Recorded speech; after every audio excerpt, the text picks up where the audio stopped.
Okay,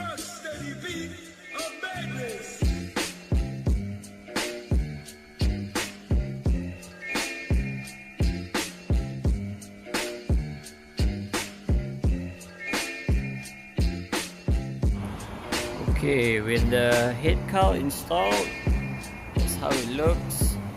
I feel like it just looks sick, all black. Can't wait to black out the frame so there's no more red over there.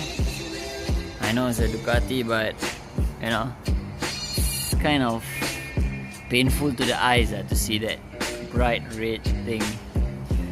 So yeah, just look out for that. But right now, let's see this angle. Just looks sick to me. It's awesome. Let's check out this angle right here. Woo. Oh yeah, and the spring too. I'm gonna like put a shock sock or something.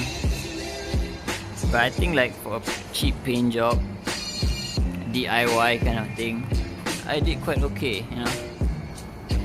Also today, I'm planning to install some carbon parts which has just arrived.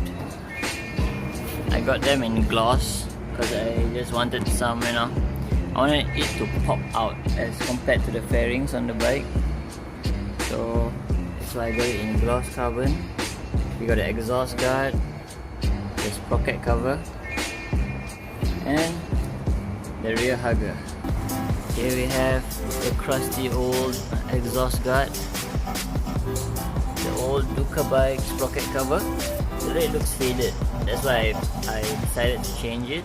Last but not least, the rear hugger. Plastic looks a bit faded. Yeah, as you can see, this one is a bit shorter. Later I'll compare the two when I have removed this. I got my tools here, so let's get ready to remove the old parts. Let's go!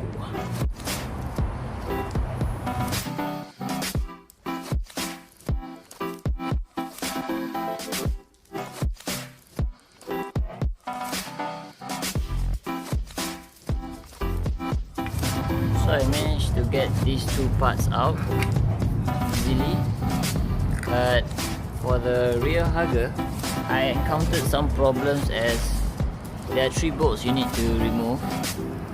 This one and this one, which are like no problem to remove, but then there's one more over here that you need to remove in order to get this whole hugger out.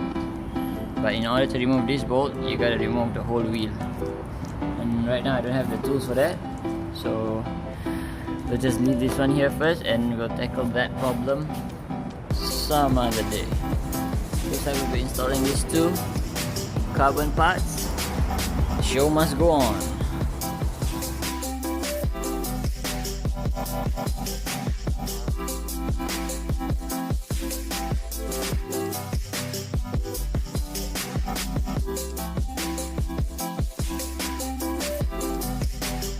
One more thing that I did was I got the bike a new seat. I just added some foam and changed the seat cover mainly. It's not really a new seat, but this is how it looks like now. Now it's much more comfortable with the new foam. Previously the foam was super soft and like I think it's like broken down, so we added new foam. The guy like made it look as if, you know, the new lines on the seat, so that looks cool. It's more grippy than before. There's no holes over here. Previously I had like a hole over here, so water can go in and got my pants wet and all that. But now it's all good. Changed the look of the bike, I feel. Not bad. For about 180 bucks. Eugene salary. Go for it. You know, this is not the end. Obviously, it still looks quite bad, honestly. But it's getting better. Trying to fit it to my taste. I'm in the process of making a custom fairing for this part. Make it look good. I'll show you a picture right here. Yeah, so that can give you an idea of what it's gonna look like. And yes, can't wait 2020's track days. Hope you all stick around for it. I'm gonna make more videos. Probably go Sepang. Can't wait for 2020 track days. Just stay tuned. Hopefully I won't, have itchy hands and sell this bike or trade it in with something else before I can do that. Thanks for watching. I hope you like the video. I hope you learned something and hope you enjoy.